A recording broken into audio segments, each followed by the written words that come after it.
Okay, afternoon. My name's Grant Ferguson. I'm the Managing Director of Kopore Metals. It's an Australian-listed copper explorer on the Kalahari Copper Belt across Namibia and Botswana. And I'm just explaining what we believe is a compelling story, what we've done since listing in November 2017, what our future plans are.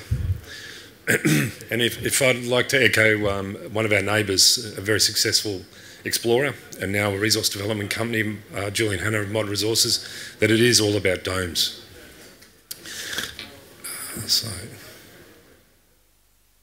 Now, I think normally everyone skips this, and I'll leave it to read that at your leisure.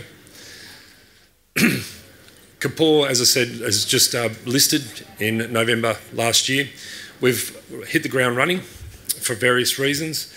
We've got quite a clean structure there for 542 million shares. Market cap, I think all of us have had a bit of a... Okay, thank you. I think all of us have had a bit of a tough time in the markets the last few days.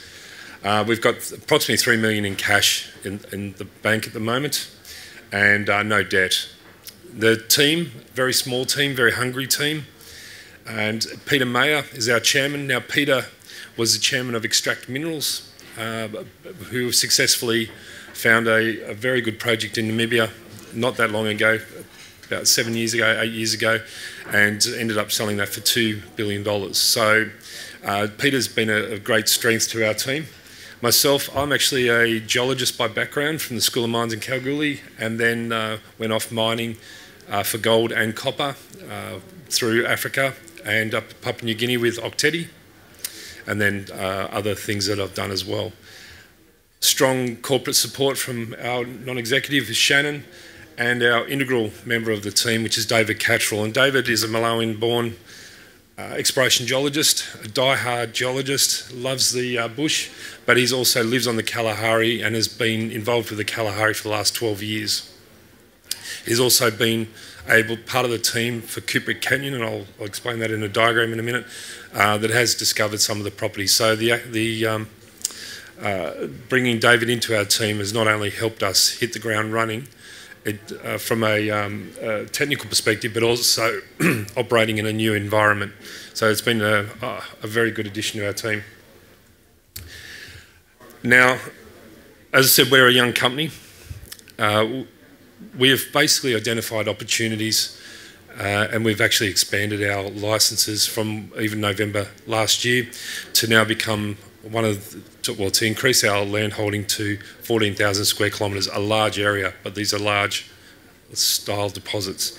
And essentially what that has done is made us, if not the largest prospecting licence holder on the Kalahari Copper Belt.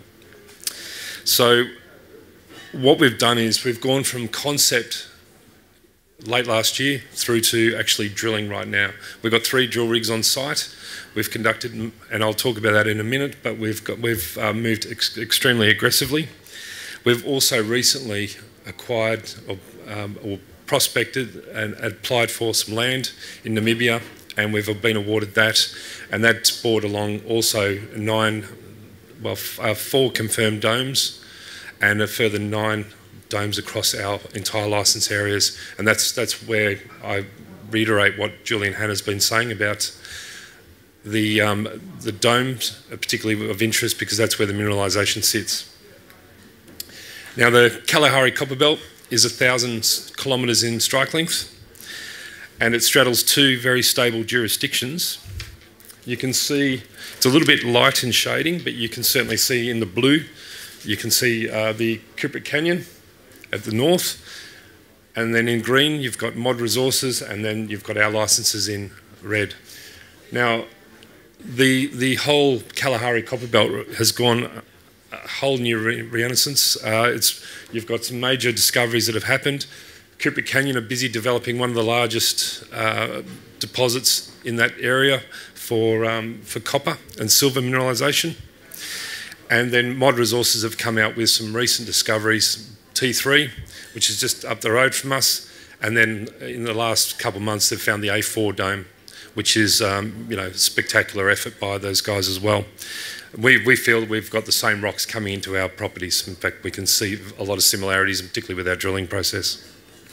Now, it's a copper, silver, sedimentary hosted deposit with a lot of structural preparation in there, but it's been compared to the Zambian copper belt and the Kupschiefer in Germany and Poland. And what you'll find is the main mineralogy there is the chalcopyrite, chalcocite and bornite mineralisation. Now, I think I could dwell on this and you'll see that it is quite a large area, but the takeaway I really want everyone to have is the geological setting and the potential for discovery is exactly the same as what the previous companies have had when they first started. And in fact, what we've been doing is utilising as much of their knowledge as possible. So at this point in time, just breaking it down, we've covered 16 licences. We've had 3 rigs since July this year, and we've drilled over 4,000 metres. A lot of it just to understand where we're at, but also we have started to identify pathfinder minerals, the pyrites, pyrrhutites, and some of the associated mineralogy, which helps you to then target down onto where the copper mineralisation is. At this point in time, we are still going through. We've just acquired some more properties right next to the major deposits of Virgo. And in Namibia, in July this year, we were awarded 5,700 square kilometres of property contiguous to our licences, but just over the border. We've confirmed 4 domes there, and we've got another 4 potential subsurface domes. In addition to that, we've got a historical database with what we can find so far, and we're continuing. We've got 59 drill holes, RC, percussion, and diamond holes. In addition to that, over 8,000 soil samples. We're going through the approval process, but what it's done for us is it's given us drill-ready targets. Now, at the start of the year, we'd completed a major EM survey, and we believe, and same with Mod Resources, that electromagnetic surveys are the key to cover such large areas that we have, and it's certainly worked for them and it's working for us. And we've identified major regional scale anomalies, and we're busy testing those at the moment. The Kara Dome, just up to the north, is just here. That is basically on the same line as the T3 and the A4, sitting in within a structural corridor, similar structural corridor. And that's just an example of some of the results we've got from our airborne EM survey, and you can start to see anticlinal structures there, and that's where you'll find the major concentrations of copper up further along the belt. And same with the Kara Dome, we had actually found some old historical mapping, and we've got some coincident soil anomalies there. We do have a few other areas, and we're busy doing that at the moment. We have done a major soil and also airborne geophysics reprocessing, and we do believe that there's some domal structures there as well, but it is a large area that we have. Now, Namibia, which has just come through in July, in September we received a lot of the historical information. We're extremely excited about it. As you can see, these shapes here, they're actually domes. So that's the top of an anticline that's been eroded away, and what you'll find is copper mineralisation will sit around it, and that's essentially what they see at Kuprick Canyon. And in addition to that, we do believe that we've got the potential for analogies to the Mod Resources discovery with anticlines that haven't been eroded away and just sit close to the surface. So if you can see that signature there with the red outline, that's just a high magnetic feature, and you can just see it there as well. So yeah, 59 drill holes. We're busy going through it right now. We've already got drill-ready targets based on these domes, and we've got a lot of soils to go through there as well. As I said, we've hit the ground running very quickly, very aggressively, and we've met a lot of milestones, and we're busy drilling at the moment in Botswana. We're hoping to be drilling by the end of this year in Namibia, considering all this data's allowed us to leapfrog what we'd previously done. Now, I'm not going to talk about the copper markets because I think we've all heard them and they've been spoken about very eloquently.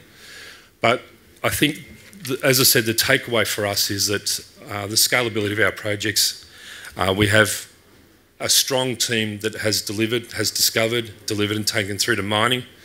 has worked in the jurisdiction, and we're in one of the most stable jurisdictions in Africa. So thank you very much.